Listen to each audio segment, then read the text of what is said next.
Hola y bienvenidos. Hoy vamos a hablar de un caso real que dio nombre a una película de terror conocida como El exorcismo de Emily Rose. Porque efectivamente, Emily Rose existió, pero no se llamaba Emily ni se apellidaba Rose. Estamos hablando de la que sí que fue real en este caso de exorcismo. Ella es Anneliese Michel.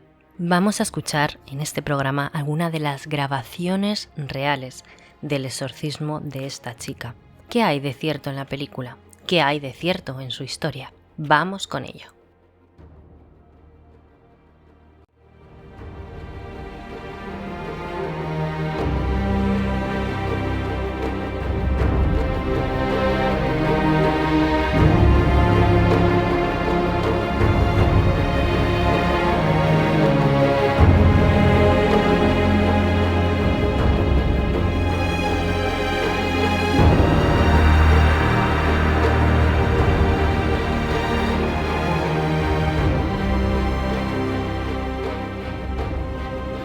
La idea de esa película es que una chica un buen día, por ser bondadosa, es poseída por un demonio que le hace la vida imposible. Detrás de esto hay un juicio que trata de probar que esta chica realmente ha sido poseída y que su muerte no se debe a ningún efecto psicopatológico, sino que realmente fue un efecto del demonio, que es la que la provocó todo esto. No voy a contar más de la película por si no la habéis visto, pero vamos con el caso real, porque no es tan hollywoodiense como parece. La realidad sí que es que el caso de Anneliese Michel llegó a los juzgados y conmocionó a un país entero, porque la historia fue real y fue así contada. Anneliese nació el 21 de septiembre de 1952. Sus padres, Joseph y Anna, eran católicos y además eran bastante conservadores, con lo cual en esto también podemos ver la relación que tenía Anneliese con todas estas religiones. Muchas personas dicen que quien no es católico o no está familiarizado con esta religión no puede ser poseído por el demonio. Pero sí que hemos visto que en muchas otras religiones el demonio aparece de una manera u otra, incluso como simplemente una entidad maligna sin nombres y sin nada más que añadir. Antes de que Anneliese naciera, los padres tuvieron una hija que murió con 8 años. A partir de entonces, sobre todo la madre, se obsesionó muchísimo porque sus futuros hijos, entre ellos Anneliese, fuese educada de una manera estructurada, de una manera donde el sacrificio fuese la cúspide de todos sus actos. Y para ello se preocupó muchísimo en que esto se llevara a cabo. Así que tenemos que partir de la idea de que ya de por sí Anneliese estaba un poco familiarizada o quizás obsesionada con hacer el bien, hacer lo correcto. Era buena hija, era buena hermana, tenía muchos amigos, era buena estudiante y además su salud siempre había sido perfecta. La vida de aquella familia iba totalmente normal, hasta que Anneliese a los 16 años empezó a encontrarse mal. Empezó a notar dolores de cabeza, dolores de espalda, dolores en los músculos y en las articulaciones. Incluso cuando se despertaba tenía posturas extrañas que ella no solía ejercer, no solía tenerlas cuando se disponía a dormir. Al principio no le dio importancia, pero esto se agravó con el tiempo y empezó a preocuparla. Tanto que se lo contó a sus hermanas y también a su madre, que en principio no le dieron tampoco demasiada importancia. Pero todo poco a poco se fue complicando. Una de las explicaciones psicológicas o médicas más normales es que a través del estrés pudiese tener algún tipo de sonambulismo nocturno o de terrores nocturnos y pesadillas, que era lo que le provocaba pues el estrés de los exámenes o cualquier otra cosa que no le dejara dormir correctamente. Sin embargo, Anneliese empezó a notar esto también mientras dormía, así que ya empezó a despertarse con ruidos, con sonidos, con movimientos extraños. Ella en ningún momento pensó que esto fuese algo demoníaco.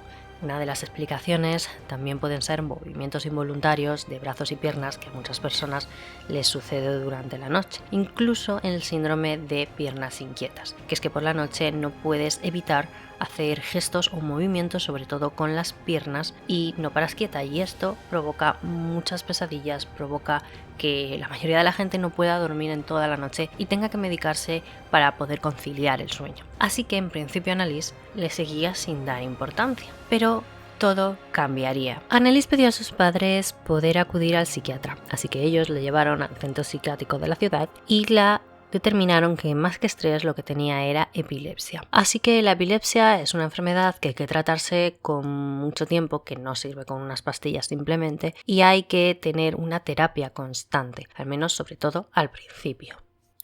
Anneliese se quedó hospitalizada durante un tiempo, así que en este tiempo, al ver que no mejoraba, los médicos trataron de darle algún tipo de psicotrópico o de pastillas para poder descansar y para poder mejorar y dormir.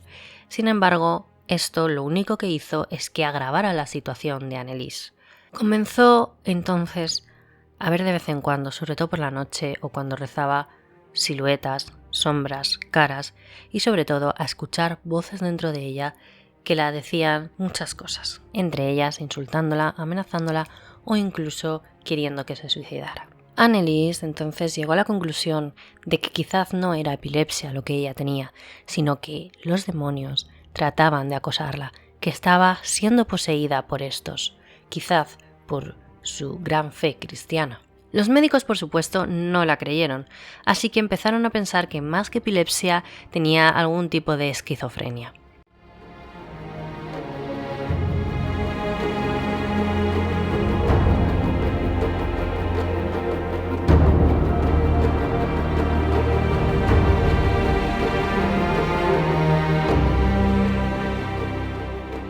Anneliese estuvo así durante 3 años, luchando contra una supuesta enfermedad que realmente los médicos no sabían detectar qué era. Le dieron anticonvulsionantes porque convulsionaba, porque se autolesionaba, así que la ataban a la cama. Incluso unos 5 o 6 médicos haciendo fuerza y casi no podían con ella. Era una fuerza muy extraña, desorbitada, que nadie podía entender entonces. Tras estos 3 años, Anneliese siguió escuchando las voces, pero cada vez estaba más cerca de ella, cada vez estaba más alejada de este mundo. En 1973, Anneliese pide por favor que a sus padres le ayuden porque realmente ella cree que está poseída. Así que ellos llaman a un sacerdote para que les ayude a comprobar si realmente esto que está sucediendo es una posesión demoníaca. Los exorcismos existen realmente y la Iglesia sí que los sigue practicando hoy en día. De hecho, hace solo 2 o 3 años, la Iglesia convocó a más exorcistas que de costumbre. Pidió que se necesitaba cada vez más exorcistas. Esta noticia fue un escándalo en su momento, porque la gente se preguntaba, ¿por qué está pasando esto?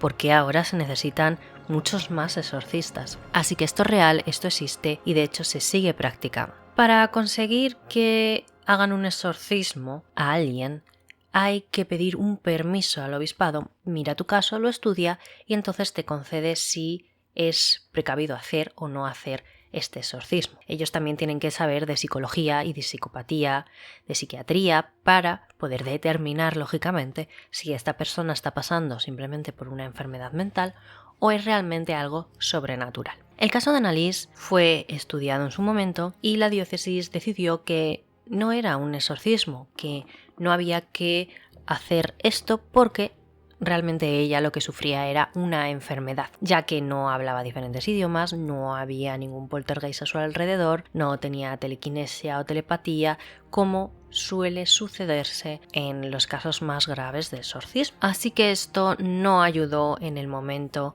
a esta chica. El tiempo siguió pasando, pero lógicamente su estado y su comportamiento fue cada vez a peor. Tenía mordiscos o arañazos en lugares donde no podía ser posible. Por eso, en alguna ocasión se pensó que a lo mejor algún miembro de su familia la estaba pegando o maltratando. Tanto es así que el comportamiento de Anneliese fue a peor, atacando a sus propios padres, contando secretos antes de que ella naciera de su familia, que era imposible que ella supiera porque eran secretos de sus padres. Empezó a andar a 4 patas, a ladrar y a hacer movimientos y gestos extraños. incluso a hablar en otras lenguas. Así que los padres decidieron que quizás esta vez sí que estaban dando los datos correctos para poder exorcizarla. Así que volvieron a hacer todo el trámite para que un cura pudiera llevar a cabo este ritual. Finalmente, el párroco Louis Alt, considerado un respetado experto en la materia, creyó que Anneliese realmente ya sí que reunía las condiciones suficientes para considerarse poseída, y consiguió entonces el permiso de las autoridades eclesiásticas para realizar un exorcismo. Durante las diversas sesiones que se realizaron, porque la gente piensa que en una sesión las personas que están poseídas ya directamente salen de esto, pero no es cierto, se necesitan diferentes sesiones y muchas de estas sesiones no son tan estrambóticas como parece en las películas. Sin embargo, en una de esas sesiones, Anneliese manifestó estar poseída por 6 demonios diferentes, entre ellos Lucifer, Caín, Judas Iscariote, Nerón y Hitler. Aunque algunas otras personas dicen que en verdad no era Nerón o Hitler, sino Belial y Legión. Como digo, estos exorcismos se prolongaron durante un año, y en la primavera de 1976, Anneliese sufría neumonía y anemia. No comía, y muchas veces por la noche salía a la calle aunque fuese invierno, así que finalmente murió el 1 de julio a los 23 años. La autopsia de Anneliese atribuyó el fallecimiento a la desnutrición y deshidratación, y los padres fueron llevados a juicio por el asesinato de su hija, junto a los 2 curas que realizaron los exorcismos. Todos fueron declarados culpables de homicidio por negligencia al permitir que llegara a la desnutrición y se les condenó a 6 meses de cárcel, que luego fue sustituida por una fianza y 3 años de libertad condicional. Este caso se basa básicamente en la película del exorcismo de Emily Rose, pero también en otra película del 2006 que se llama Requiem, el exorcismo de Micaela.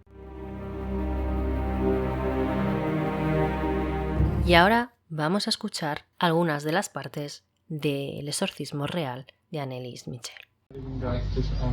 Ja, es wird schlimm werden. Sehr schlimm! Schlimmer als die beiden letzten. Wo wird es schlimm werden? Hier, in Europa. Wo in Europa? El sacerdote empieza a hacer algunas preguntas a las que ella responde. Por ejemplo, en este fragmento que hemos puesto, ella, o en el caso del demonio, responde que va a haber guerras mucho peores que las guerras mundiales. El sacerdote le pregunta: ¿y cómo va a ser tan malo? ¿Dónde va a suceder esto tan malo? Y ella contesta: en Europa. Yo lo que veo es que creo que los exorcistas no deberían de hablar directamente si realmente creen en el exorcismo o en los demonios o una posesión real. No deberían hablar tan directamente con ellos si así fuese, pero obviamente yo no soy sacerdote, lógicamente ni sé de estos trámites. Sí que sé un poco de latín y sé cómo se realiza o gestiona en la mayoría de los casos un exorcismo, pero no sabría llevarlo a cabo.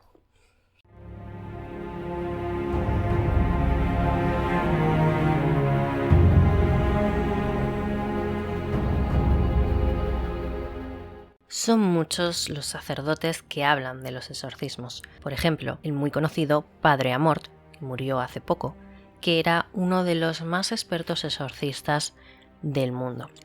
Y aquí en España, por ejemplo, tenemos al Padre Fortea, que también ha hablado en diferentes conferencias y en diferentes ocasiones sobre quiénes son los demonios. Y muchos otros que han estado en exorcismos reales y que cuentan su propia historia. ¿Cómo es realmente la formación exorcista? ¿Quiénes son los que participan en ella? ¿Y cómo se hace realmente un exorcismo?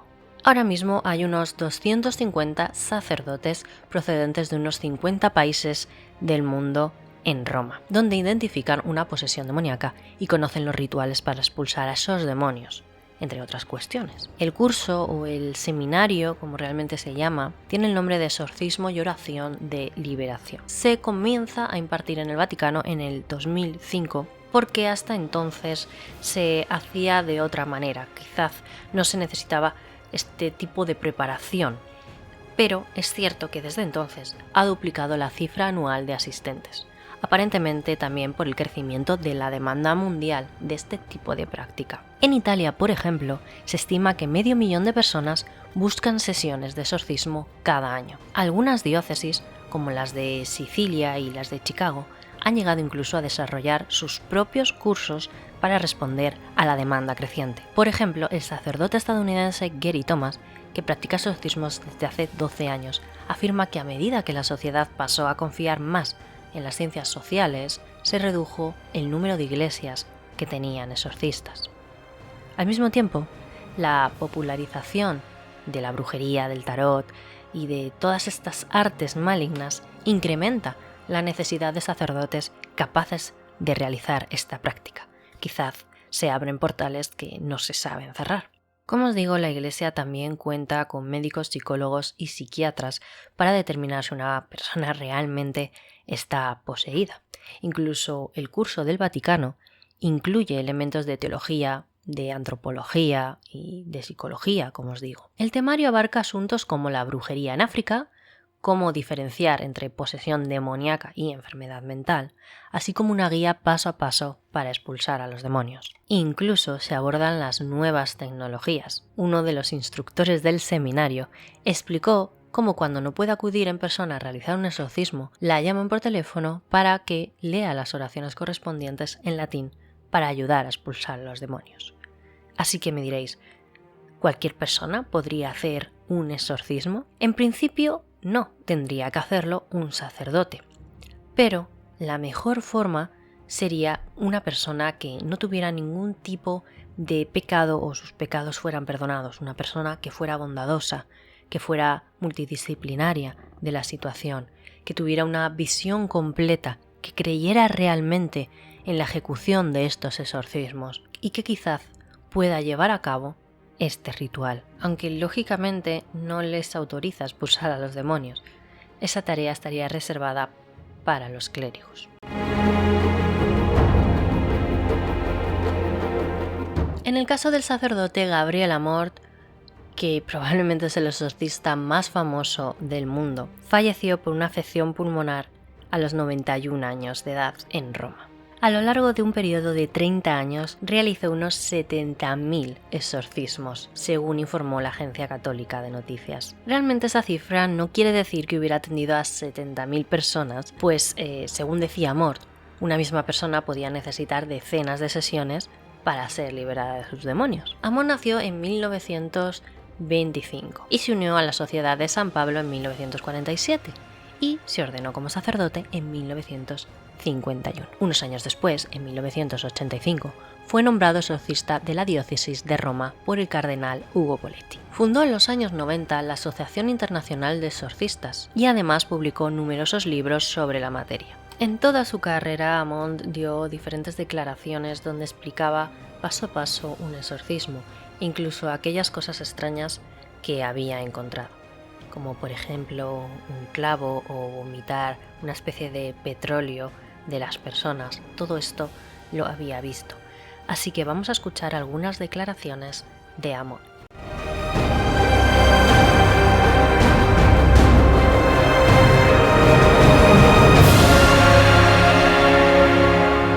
O estás con Jesús o estás con Satanás.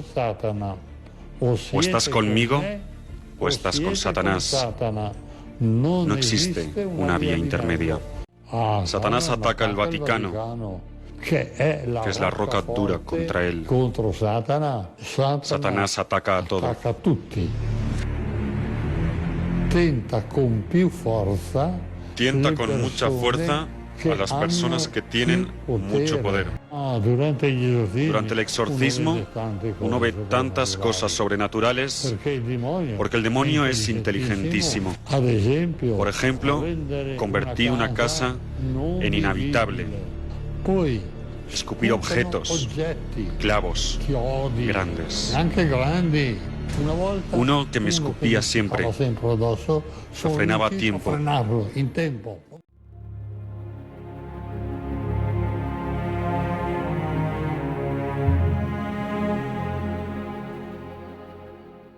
Después de estas palabras, sacar vuestras propias conclusiones.